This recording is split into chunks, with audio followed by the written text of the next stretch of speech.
علم الإنسان ما لم يعلم. الحمد لله رب العالمين، الصلاة والسلام على نبينا محمد وعلى آله وصحبه أجمعين، أما بعد. ولابن ماجة من حديث جابر رضي الله عنه: ولا تؤمن امرأة رجلا ولا تؤمن امرأة رجلا ولا أعرابي مهاجرا ولا فاجر مؤمنا وإسناده واهن. امامت کے باب میں ایک حدیث ابن ماجہ کے حوالے سے صاحب کتاب لائے ہیں بلوغ المرام میں. جابر بن عبداللہ انصاری رضی اللہ عنہ کی حدیث ہے کہ کوئی عورت ہرگز کسی مرد کی امامت نہ کرے، چاہے وہ عورت قرآن مجید کی حافظہ قاریہ ہی کیوں نہ ہو اور اس کا شوہر کم ہی پڑھا لکھا کیوں نہ ہو، لیکن عورت مرد کی امامت نہیں کر سکتی ہے. عورت تنہا نماز پڑھے گی یا جواز کے دائرے میں ہے کہ عورت عورت کی امامت کر سکتی ہے، یہ جائز ہے، لیکن وہ مرد کی امامت نہیں کر سکتی ہے. اگر مرد کے ساتھ نماز پڑھنا ہے تو ہر چند کہ اس کو اچھی قرأت آتی ہے، حافظ قرآن بھی ہے وہ مرد کے مقابلے میں، لیکن وہ مرد کے پیچھے کھڑی ہوگی، ساتھ میں بھی کھڑی نہیں ہو سکتی، چاہے بیوی ہو، چاہے ماں ہو، چاہے بہن ہو، بیٹی ہو، ساتھ میں بھی کھڑی نہیں ہو سکتی، وہ اکیلے پیچھے کھڑی ہوگی.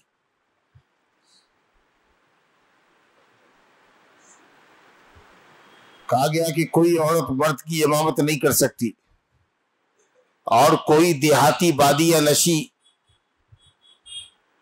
انتہائی دیہات میں رہنے والا، جنگل میں رہنے والا، جو عربی ہے، دیہاتی ہے، بادیہ نشی ہے، وہ کسی مہاجری کی جو ہجرت کر کے دیہات سے شہر آ گیا ہے، وہ دیہاتی شہری کی امامت نہیں کرے گا.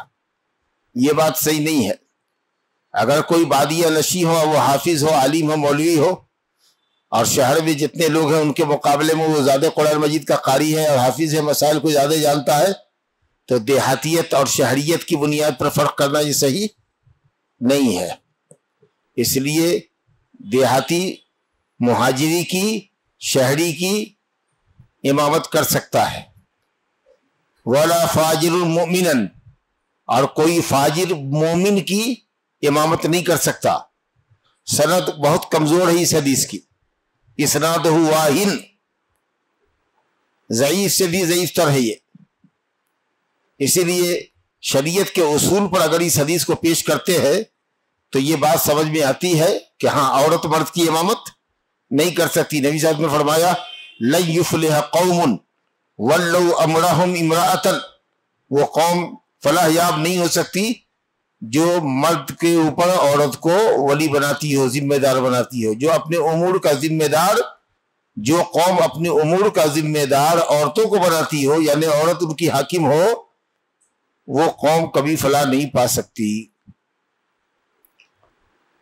سمجھا؟ تو مفہوم کے اعتبار سے، معنی کے اعتبار سے بعض چیزیں تو اس حدیث کی صحیح ہے، شرعی ضابطے اور قاعدے کے اعتبار سے، لیکن یہ جو جملہ ہے کہ ولا عربی مہاجر، دیہاتی بادیہ نشی شہری کی امامت نہیں کر سکتا، یہ بات صحیح نہیں ہے. یہاں وہی اصول لازم لاگو ہوگا: یوم القوم اقرأهم لکتاب اللہ فإن كانوا في القراءة سواء فأعلمهم بالسنة فإن كانوا في السنة سواء فأقدمهم هجرة وإن كانوا في الهجرة سواء فأقدمهم أو اقدمهم سلما یا اکبرهم سنا. قرآن مجید کا جو زیادہ قاری ہے، مسائل نماز کا جاننے والا، وہی امامت کرے گا، پھر وہ عالم، اور پھر اس کے بعد ہجرت جس نے پہلے کی ہو، اور پھر وہ جو عمر میں بڑا ہو، جیسا کہ کل ہم نے پڑھا تھا. ولا فاجر المومن، اور اسی طریقے سے فاجر مومن کی امامت نہیں کرتا. فاجر سے کیا مراد ہے؟ تو اگر فاجر سے مراد کافر ہے تو ظاہر ہے کہ کافر جب مسلمان ہی نہیں ہے، نماز ہی اس کی صحیح نہیں ہے، تو وہ نماز مومن کی امامت کیا کرے گا؟ اور اگر فاجر سے مراد فاجر ہے، مومن تو ہے لیکن فاسق ہے، کبیرہ گناہ کرنے والا ہے، تو اس کی امامت مومنوں کو، مومنوں کے لیے صحیح ہوگی کہ نہیں ہوگی؟ اگر قرآن مجید کا قاری ہے تو امامت اس کی انشاءاللہ تعالی جائز ہوگی. حالق اللحیہ ہے، کوئی داڑھی منڈا ہے، کوئی سگریٹ پیتا ہے، مدخن ہے، لیکن قرآن مجید پڑھنا جانتا ہے تو اس کی امامت انشاءاللہ ہوگی، اگرچہ اس کے مقابلے میں سنت کا پیروکار زیادہ اولا اور افضل ہے. ویسے امام محمد رحمۃ اللہ علیہ کا مسئلہ یہ ہے کہ فاسق اور فاجر آدمی مومن ہو اور گناہ کبیرہ کا مرتکب ہو، وہ مومن کی امامت نہیں کر سکتا. لیکن اگر ایسا ضابطہ کر دیا جائے تو کون ہے جس کے اندر فسق و فجور کی علامت نہیں ہے، جھوٹ نہیں بولتا ہے، غیبت نہیں کرتا ہے، سمجھا کہ نہیں، داڑھی نہیں کترتا ہے، مدخن نہیں ہے، سگریٹ بیڑی نہیں پیتا ہے، گٹکھا تمباکو نہیں کھاتا ہے، اور بھی دوسری چیز، تو بہت کم لوگ بچ جائیں گے، سمجھا کہ نہیں. تو اس میں کوئی شک نہیں ہے کہ جو صاحب دین ہو، صاحب تقوی ہو، اس کی امامت اولا اور افضل ہے، کیونکہ امام قوم کی نماز کا ضامن ہوتا ہے، ذمہ دار ہوتا ہے، وہ ہم سب کا نمائندہ اور وکیل ہے. تو اس لیے امام اچھا رکھو، اس میں کوئی شک نہیں. لیکن اگر کوئی آئے، کوئی ہے پڑھانے والا بھائی جہری نماز ہے مثال کے طور پر عشاء کی، وہ کسی کو قرآن پڑھنا نہیں آتا ہے، لیکن وہی مدخن سگریٹ نوش ہے، ڈرمنڈا ہے، لیکن وہ قرآن مجید اچھا پڑھتا ہے، سمجھا کہ نہیں. چلے نہ جائیے، مصر میں ایک سے ایک ڈرمنڈا قاری ملے گا، عالمی شہرت یافتہ قاری سب ملے گا، ڈرمنڈا سب ہے، یا ایک دم چھوٹی چھوٹی داڑھی رکھتا ہے، زیرو پر کترتا ہے، سمجھا کہ نہیں، مشین سے. ایک ورلڈ کا ایک نمبر قاری ملے گا آپ کو مصری سب. اگر مان لیجئے کوئی مصری قاری آ جائے، سمجھا کہ نہیں، اور اس سے بہتر صاحب دین اور تقوی آدمی ہمارے پاس نہ ہو جو قرآن مجید کی قدر ٹھیک سے جانتا ہے، مسائل جانتا ہے، کیا کریں، مسیح منڈے کو بڑھائیں گے کیونکہ ہم اتنا قرآن نہیں پڑھ پا رہے ہیں. تو انشاءاللہ تعالی امامت فاسق اور فاجر کی جائز ہوگی، نماز باطل نہیں ہوگی، لیکن اس میں کوئی شک نہیں کہ صاحب دین اور تقوی آدمی کو امام بنانا چاہیے تاکہ ہماری نماز اللہ کے نزدیک جلد سے جلد درجہ قبولیت کو پہنچے، کیونکہ وہ ہمارا ضامن ہے، ذمہ دار ہے. چلیے، یہ ایک ضعیف حدیث کے 3 فقرے تھے کہ عورت مرد کی امامت نہیں کرے گی، دیہاتی شہری کی امامت نہیں کرے گا، مہاجری کی، اور فاجر مومن کی نہیں کرے گا. اس کے سلسلے کا بیان آپ نے سنا. دوسری حدیث دیکھیے، امامت میں چونکہ جماعت ہوتی ہے، امام جب بھی ہوگا تو اس کے پیچھے جماعت ہوگی، صف لگے گی، تو اس لیے جماعت کے تقاضوں میں سے ایک تقاضا، ضروری تقاضا یہ ہے صف بندی. تو صف بندی کا اہتمام بھی بہت ضروری ہے. نبی صلی اللہ علیہ وسلم صف بندی کا بڑا اہتمام کیا کرتے تھے. بہت سارے امام ہیں آئے اور سیدھے اللہ اکبر کہہ دیا، یہ نہیں دیکھا کہ دائیں لوگ کیسے کھڑے ہیں، بائیں کدھر کھڑے ہیں، پاؤں میں پاؤں لگا ہوا ہے کہ نہیں، کندھا کندھے سے برابر ہے کہ نہیں. ذرا سا اہتمام کرنا چاہیے، دیکھنا چاہیے، سمجھا کہ نہیں. اور جب ان کو اطمینان ہو جائے کہ ہاں سب بس بندی ہو گئی، ہاں بھائی پچھلی صف والے بھی ملا لے صف کو، تب جا کر کے تکبیر تحریمہ کہنی چاہیے. حضرت انس بن مالک رضی اللہ عنہ کی حدیث ہے، نبی صلی اللہ علیہ وسلم سے روایت کرتے فرمایا، رسو صفوفکم، اپنی صفوں کو ملاؤ ایسے جیسے دیوار میں ایک اینٹ دوسری اینٹ سے ملی ہے، یعنی پورے طور پر پاؤں کو پاؤں سے ملاؤ، خلل بیچ میں نہ چھوڑو، گیپ بیچ میں نہ چھوڑو، بیچ میں خالی جگہ نہ چھوڑو، پاؤں کو پاؤں سے ملاؤ. رسو صفوفکم وقاربوا بینہا، اور صفوں کے درمیان قربت رکھو. الحمدللہ قربت ہے، 4 فٹ 4.25 فٹ کی صف آپ کی لگی ہوئی ہے، وہاں کھڑے ہوتے ہیں تو سر آپ کا نہیں ٹکراتا ہے، الحمدللہ اتنے ہی دوری پر. اب ایک صف مان لیجئے کہ امام یہاں ہے اور امام کہے کہ بھئی 4 ہاتھ 5 ہاتھ چھوڑ کے وہاں سے لگاؤ، یہ لائن چھوڑو، اور وہ صف والا کہے کہ تم ایک صف کو چھوڑ کر کے ادھر کھڑے ہو، تو یہ خلاف سنت ہے، یہ خلاف سنت ہے. کہا کہ صفوں کو قریب کرو، امام پہلی صف سے قریب رہے جیسے یہ آپ کا امام ہے، اور دوسری صف پہلی صف سے قریب رہے، تیسری صف دوسری صف سے قریب رہے، ایسا. الا یہ کہ کوئی وجہ ہو جائے جیسا کہ کورونا کے زمانے میں تھا کہ 3 فٹ کی دوری ہونی چاہیے، 2 گز دوری ضروری ہے، اور یہ ہے کہ صاحب پیچھے بھی دوری ہونی چاہیے، اور کھڑے لوگ ہوں تو اس کے درمیان بھی دوری ہونی چاہیے تھی. وہ جو ایک منظر تھا وہ بھی ہم لوگوں نے جھیلا ہے، اللہ کا شکر ہے کہ 2-2.5 سال کی اذیت کے بعد اللہ تعالیٰ نے اس فتنے سے ہم لوگوں کو نجات بخشی ہے۔ اللہ تعالیٰ اس طرح کے فتنوں سے امت کو محفوظ رکھے۔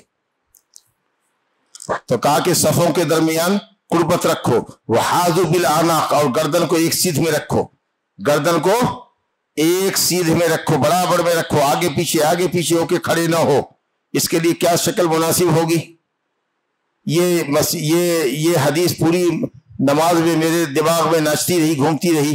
ہوتا کیا ہے، صف جو کرسی والے لگاتے ہیں، اب میں بھی سجدہ زمین پہ نہیں کر پاتا ہوں، قیام رکوع تو الحمدللہ کر لیتا ہوں، سجدہ کرنے میں دقت ہوتی ہے، تو میرے کرسی کا معاملہ رہتا ہے۔ اب اگر میں کنارے پہ رکھتا ہوں یہاں کرسی کو، تو میں کھڑا ہوتا ہوں ایک ہاتھ آگے، 1.5 ہاتھ، ہماری گردن کہاں قریب ہوتی ہے، اور اگر پیچھے کرتے ہیں تو پیچھے والے کو پریشانی ہوتی ہے کہ انہوں نے ہمارے سجدے کی جگہ روک لی۔ تو ایسا بالکل نہیں ہوتا، کرنا یہ چاہیے، مناسب یہ ہے کہ حالت قیام اور حالت رکوع میں اپنی کرسی کو پیچھے لے جاؤ، ایک ہاتھ پچھلی صف پہ رکھو، اور لوگوں کے ساتھ پاؤں میں پاؤں ملا کر کندھے کو کندھے سے برابر رکھو، رکوع بھی ویسے کر لو، سجدے دوسری صف والے کو تو کوئی دقت رکوع میں بھی نہیں ہوگی۔ جب سجدہ کرنے لگو تو اس کرسی کو کھینچ کر کے آگے لے جاؤ تاکہ اس کے لیے پوری صف خالی ہو جائے۔ پھر جب صف سے اٹھ جاؤ سجدے سے، دوسری صف میں تم بھی اٹھ جاؤ، وہ بھی اٹھ جائے، تو پھر اپنی کرسی کو ایک ہاتھ پیچھے کر لو، اور اس کے بعد پھر صف میں مل جاؤ، رکوع کر لو، پھر سجدے میں آگے کر لو۔ الحمدللہ اس میں یہ منافات یہ رہے گا۔ ایسا ہم جہاں جامع ام القریٰ میں ہے وہاں عشاء کی نماز میں کرتے ہیں، لیکن اب یہاں میں نے سوچا کہ اب ان کو پیچھے والے کو کہنا ہوگا، میں نے کہا نہیں، اور نماز میں یہ چیز ہمارے پورے نماز میں ہمارے دماغ میں ناچتی رہی کہ ہم ایک ہاتھ صف سے آگے نکل کے کھڑے ہیں، جو کہ شکل سنت کے خلاف ہو رہی ہے۔ تو کندھا برابر ہونا چاہیے، نمازیوں کا کندھا برابر ہونا چاہیے۔ اب یہ کندھا برابر کیسے ہوگا؟ اب یہ قدم کو اگر قدم سے آگے ملاتے ہیں، انگلی کو انگلی سے ملائیں گے، تو مان لو کہ آپ بہت بڑے آدمی ہیں، آپ کا 7 فٹ 8 فٹ، یہ کیا کہتے ہیں، 7 انچ 8 انچ 9 انچ 10 انچ تک کا آپ کا قدم ہے، آپ ہے، وہ بچہ چھوٹا ہے، وہ کدھر جائے گا؟ آپ سے قد کا چھوٹا آدمی ہے، آپ سے بڑا قد کا آدمی ہے، بڑا مسئلہ ہوتا ہے، کندھا برابر کرنا ہے کہ پاؤں برابر کرنا ہے؟ پاؤں نہیں برابر کرنا ہے، لوگ انگلیوں میں انگلیاں ملاتے ہیں۔ کوشش کرو کہ ٹخنے میں ٹخنا ملے، جب ٹخنا میں ٹخنا مل جاتا ہے تو ٹھیک رہتا ہے، اور کندھے کو کندھے سے ملانے کی کوشش کرو، سمجھا کہ نہیں؟ پاؤں میں پاؤں ملاؤ گے تو ایک پاؤں اتنا بڑا ہے، ایک پاؤں اتنا چھوٹا ہے، مثال کے طور پر وہ جب تمہارے پاؤں سے پاؤں ملاوے گا تو اس کا کندھا یہاں رہے گا، تو بڑا کندھا یہاں رہے گا۔ تو ٹخنا جو ہے دونوں طرف جو ابھری ہوئی ہڈی ہے نا، اس کے سیدھ میں وہ لڑکا جو چھوٹا ہے وہ بھی بڑے آدمی کے ٹخنے کے سامنے اپنا ٹخنا رکھے، تو انشاءاللہ تعالی کندھا برابر میں آ جاتا۔ اور اگر پاؤں کے اگلے سرے کو انگلی کے اگلے حصے کو ملاؤ گے تو ٹخنا بھی آگے پیچھے ہو جائے گا، اور یہ حصہ بھی جو شولڈر کا وہ بھی آگے پیچھے ہو جائے گا۔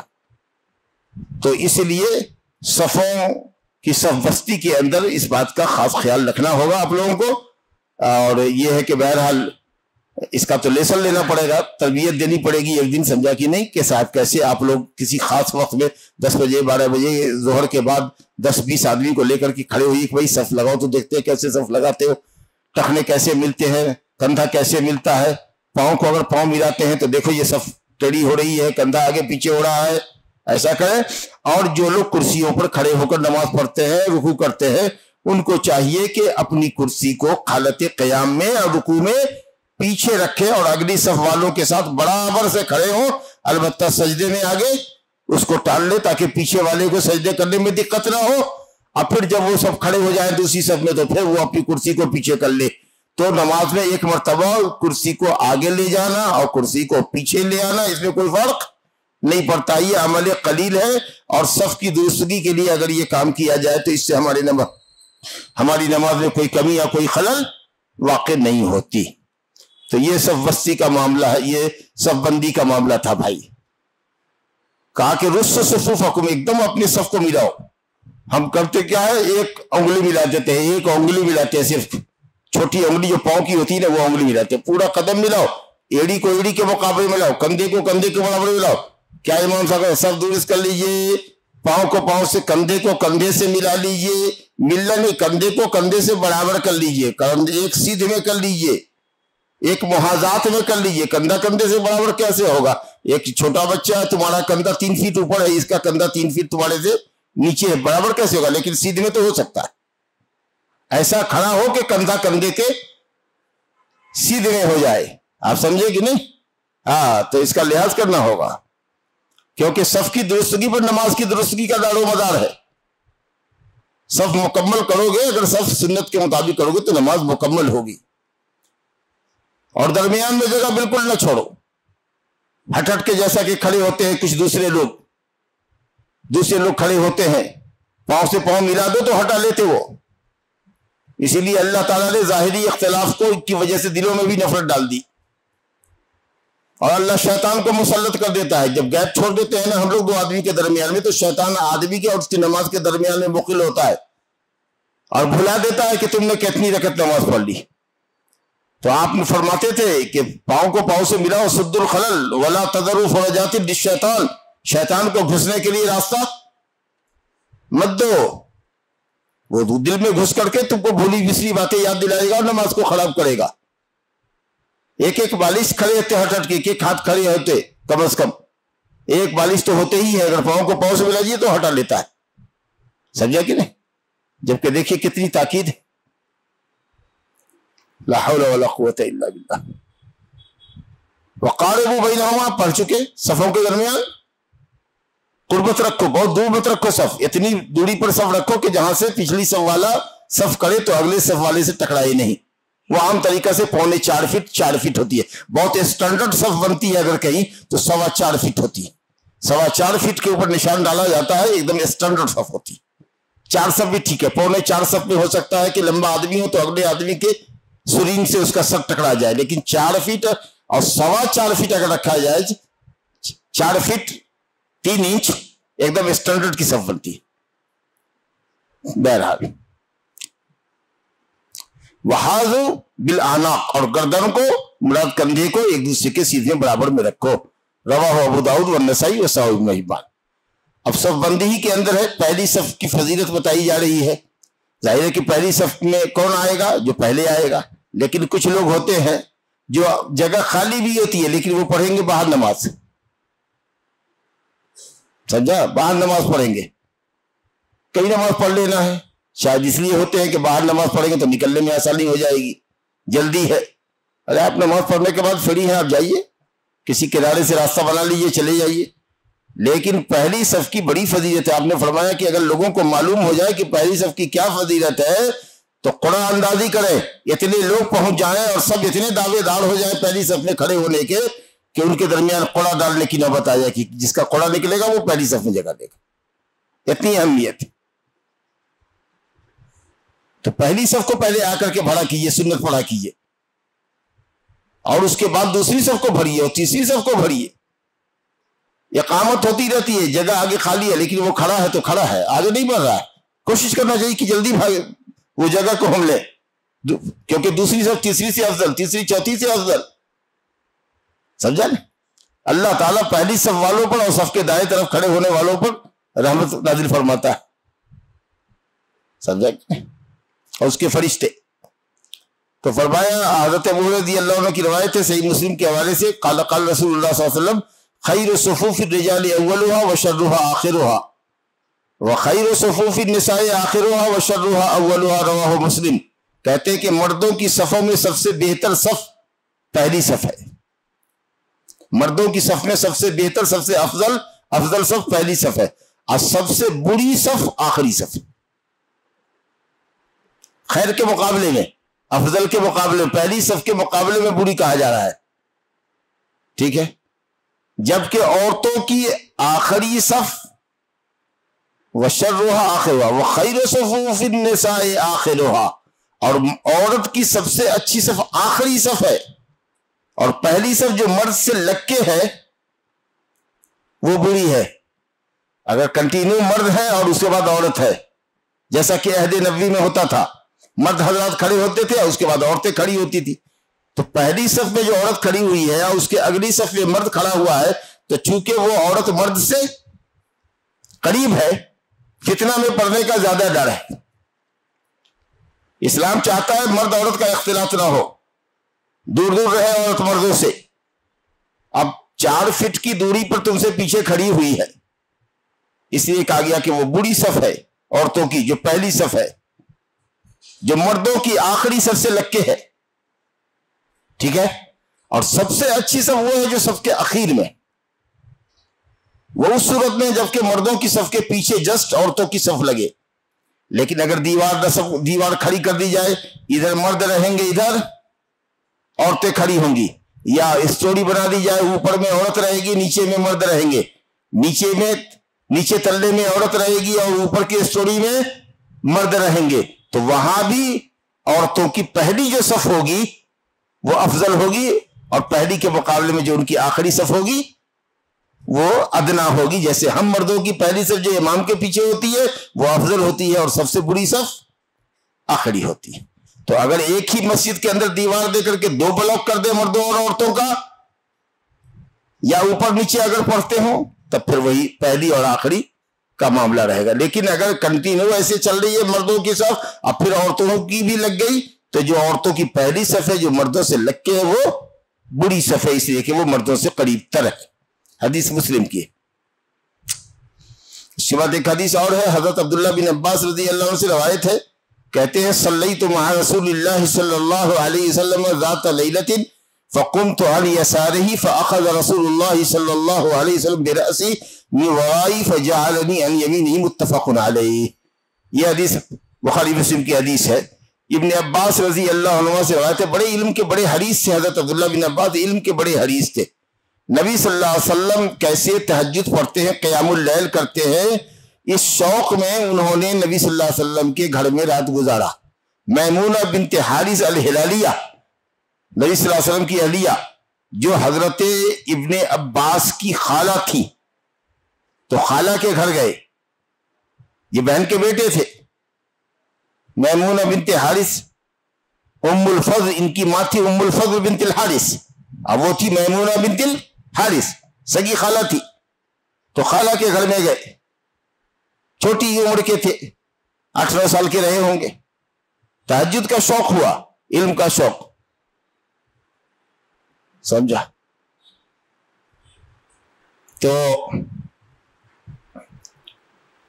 گئے اور وہی نبی صلی اللہ علیہ وسلم کے بستر پر سو گئے، ایسے پیتانے میں، چوڑائی میں سو گئے، اور نبی صلی اللہ علیہ وسلم بستر کے لمبائی میں دونوں میاں بیوی سوئے، لیکن یہ بچہ پیتانے میں سو گیا. سمجھا کہ نہیں. اس کے بعد نبی صلی اللہ علیہ وسلم چپکے سے اٹھے تہجد کے لیے، گئے مشکیزے کے پاس، اور آپ نے سورہ آل عمران کی آخری 10 آیتیں پڑھی، ان فی خلق السماوات والارض واختلاف اللیل والنہار. یہ سب دیکھ رہے ہیں، سن رہے ہیں، کیونکہ یہی بیان کر رہے ہیں. سمجھا کہ نہیں. اور اس کے بعد آپ نے مسواک کی، اور پرانا مشکیزہ تھا جس میں تھوڑا ہی پانی تھا، اس مشکیزے سے پانی نکالا، وضو کیا، اور وضو کر کے چپکے سے آ کر کے مصلی پر کھڑے ہو گئے تاکہ بچے کی نیند نہ ٹوٹے. لیکن بچہ تو یہاں جگہ ہوا تھا. سمجھا کہ نہیں. جب نبی صلی اللہ علیہ وسلم نماز کو کھڑے ہوئے تو یہ اٹھے، اور انہوں نے بھی جا کر کے مشکیزے سے وضو کیا. اب وضو کرنے کے بعد جب آئے تو نبی صلی اللہ علیہ وسلم کی بائیں طرف کھڑے ہو گئے. تو نبی کریم صلی اللہ علیہ وسلم نے ان کا سر پکڑا، یا بعض روایت میں کہ کان کی لو پکڑی، بائیں ہاتھ سے ایسے پکڑا، پیچھے سے لا کر کے اس کو دائیں کھڑا کر دیا. یہ واقعہ ہے. تو اس سے تو حضرت عبداللہ بن عباس کا علم و عمل کا حرص، ابن عباس کے علم و عمل کے حرص کا پتہ چلا کہ کتنے علم حاصل کرنے کے حریص تھے، اور عمل کرنے کا کتنا بڑا جذبہ تھا اس عمر کے اندر. بتائیے تو بچے یہاں صحیح طریقے سے، ہمارے یہاں 8 سال کے بچے پیشاب نہیں کرتے، پیشاب کرنے کا سلیقہ ان کو نہیں ہے، یہاں تہجد پڑھنے کا شوق جاگ رہا ہے.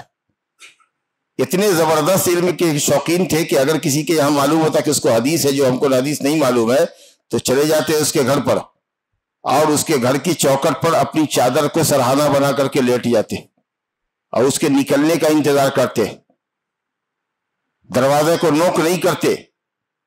جی اہل بیت سے ہیں، ہر کوئی احترام کرتا، گلے لگاتا، گھر میں بیٹھاتا. کہتے نہیں، میں علم کے لیے آیا ہوں نا، ان کو پریشان نہیں کرتا، ان کے کاموں میں خلل نہیں دیتا. جب وہ نکلیں گے تب میں ان سے ملاقات کروں گا اور ان سے حدیث کا علم لوں گا. اللہ اکبر. یہ بات تھی. سمجھا کہ نہیں. اللہ نے عقل و ذہانت بھی بہت زبردست دی تھی. ایک مرتبہ نبی صلی اللہ علیہ وسلم بیت الخلاء میں چلے گئے, انہوں نے آ کے پوچھا کہ نبی صاحب نہیں ہے, نبی صاحب نہیں ہے, تو کہا گیا ہوگا کہ نہیں ہے, بیت الخلاء میں ہوں گے. گھر سے ایک لوٹا میں پانی لے جا کر کے لیٹرین کے دروازے کے سامنے رکھ دیا, تھوڑا ہٹا کر کے, ایک ہاتھ ہٹا کر کے, بہت دور نہیں رکھا کہ کہیں نبی صلی اللہ علیہ وسلم کو اگر پانی کی ضرورت ہوگی تو کھول کے کیسے جائیں گے, اور کھول کر کے بھی, کیوار کھول کے بھی اندر نہیں داخل کر دیا کہ ایسے میں بے ستری ہوتی اور نبی صلی اللہ علیہ وسلم کی سطر پر نگاہ پڑ جاتی. تو ہوشیاری اور عقل مندی دیکھیے کہ دروازے کے سامنے رکھ دیا لوٹے میں پانی. جب نبی صلی اللہ علیہ وسلم نکلے اور کیوار کو جیسے ہی آپ نے تھوڑا سا کھولا تھا کہ دیکھا کہ صاحب لوٹے میں پانی ہے, ہوشیاری دیکھیے, کیوار کھول کے اندر نہیں ڈالا اور پھر دور بھی نہیں ڈالا کہ اگر ضرورت پڑے گی تب, جیسے ہی ہلکا سا ہلکی کیوار کھولیں گے ہاتھ بڑھا کر کے لے لیں گے. تو اس عقل مندی کے بارے میں جب آپ نے پوچھا اپنی بیوی سے کہ کس نے ایسا کیا, پانی بیت الخلاء کے منہ پر رکھ کر آیا, تو کہا ابن عباس نے. اللہ اکبر, آپ نے گلے سے لپٹا لیا اس کو, اس کی عقل مندی پر چمٹا لیا اور دعا فرمائی اللہم علمہ التأویل, اللہ اس کو تفسیر کا علم عطا فرما. یہ ذہانت تھی. بہرحال تو نبی صلی اللہ علیہ وسلم نے ان کو داہنے کھڑا کیا. اس سے کیا معلوم ہوا کہ اگر کوئی شخص ایک امام ہو, امام کے پیچھے ایک مقتدی ہو, امام کے ساتھ ایک مقتدی ہو, اور وہ امام کے بائیں طرف لگے, تو لازم ہے کہ اس کو امام اس کی نماز کو درست کرنے کے لیے اس کو کدھر لائے, دائیں طرف لائے. اور تھوڑا اگر بائیں سے دائیں آنے میں قبلے سے ذرا انحراف بھی ہوتا تو کوئی حرج نہیں ہے, نماز کی اصلاح و درستگی کے لیے تھوڑی یہ چیز برداشت کی جا سکتی ہے. پیچھے کیا نا تو ہو سکتا ہے کہ قبلہ کی طرف سیدھا رخ تھا, وہ ذرا سا ٹیڑھا ہو گیا, ہو کر کے آیا اس طرف, تو نماز کی اصلاح و درستگی کے لیے ہلکا انحراف اگر قبلے سے ہو جائے تو بھی چلتا.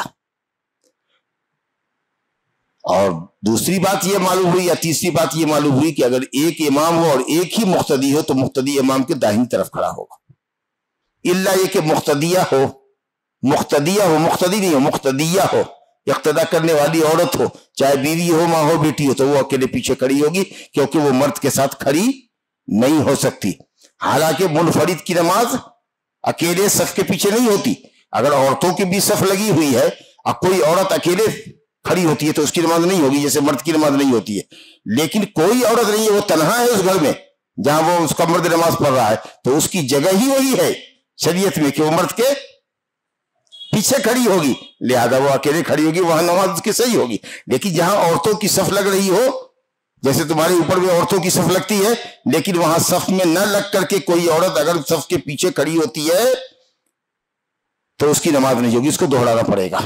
حدیث اسی باب میں ہم پڑھیں گے کہ منفرد کی نماز صف کے پیچھے نہیں ہوتی, الا یہ کہ اگر کوئی کسی پوری نماز میں نہیں آیا تو تحیات میں جب دیکھو کہ امام اب سلام پھیرنے والا ہے تو بیٹھے آپ, کیونکہ کوئی رکعت آپ نے پڑھی نہیں ہے, پوری نماز آپ کو پڑھنی ہے. لیکن اگر مرد ہو یا عورت ہو, اگر تنہا صف کے پیچھے کھڑے ہوتے ہیں تو ان کی نماز نہیں ہوگی, صرف ایک ہی صورت میں جبکہ وہ اکیلی ہو اور مرد کے پیچھے صف لگاتی ہے, تو اس کی جگہ چونکہ شریعت نے وہی مقرر کی ہے, لہذا وہاں وہ کھڑی ہوا گی.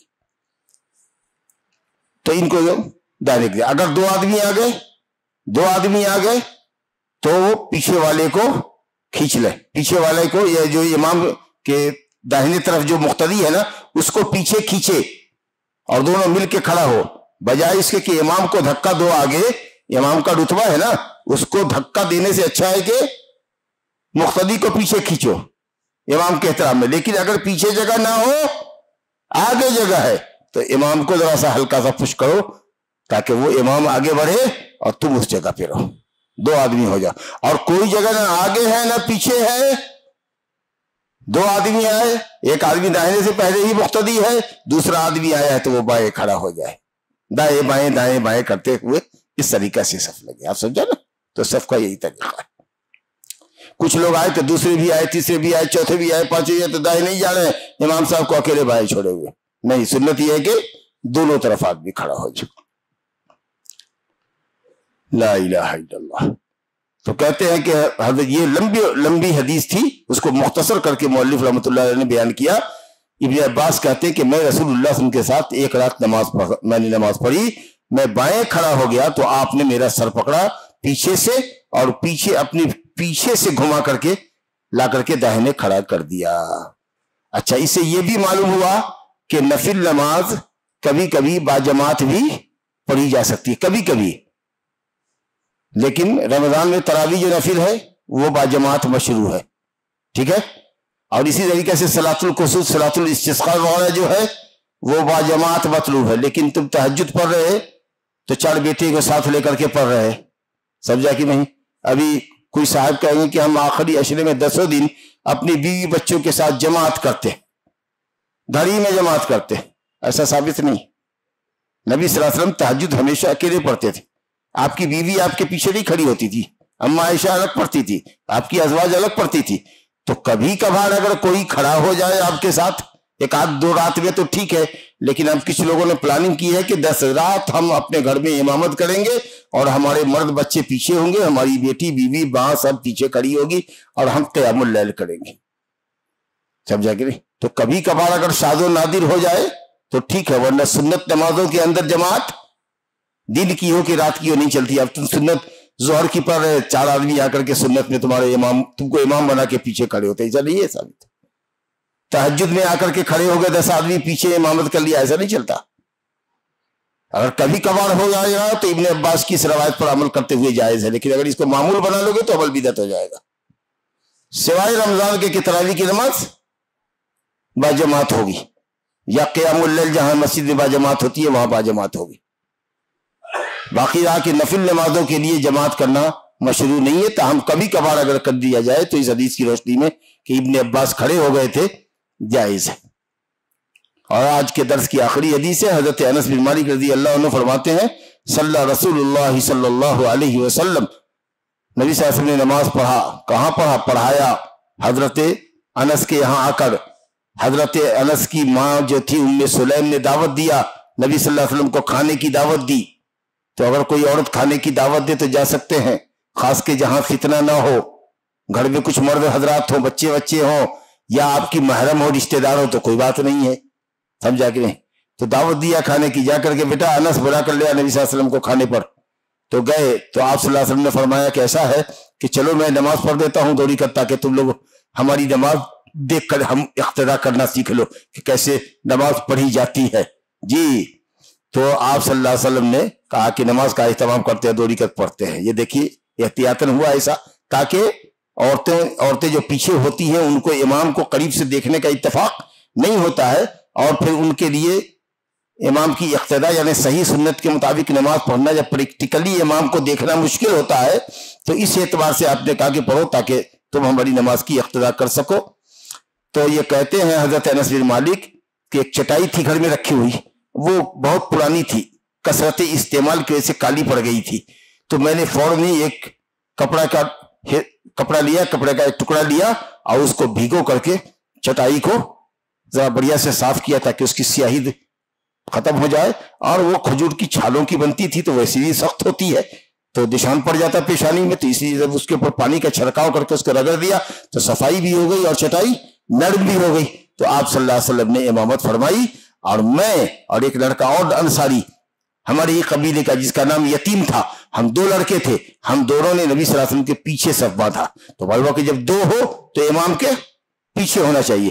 وہ ام سلیم خلفنا، اور ام سلیم جو حضرت انس کی ماں ہے، نام لے کے بتا رہے ہیں تاکہ کنفیوز نہ ہو، کہہ رہے ہیں کہ ہماری ام سلیم جو ہماری ماں ہے وہ ہمارے پیچھے اکیلی کھڑی ہوئی، حالانکہ بیٹا تھا بغل میں نہیں کھڑی ہوئی، تو بیٹا کے ساتھ بھی نہیں کھڑی ہو سکتی، وہ اکیلے کھڑی ہوگی عورت۔ اگر ایک عورت ہے تو اکیلے کھڑی، 2 ہوتی تو وہ دونوں کھڑی ہوتی مل کر کے۔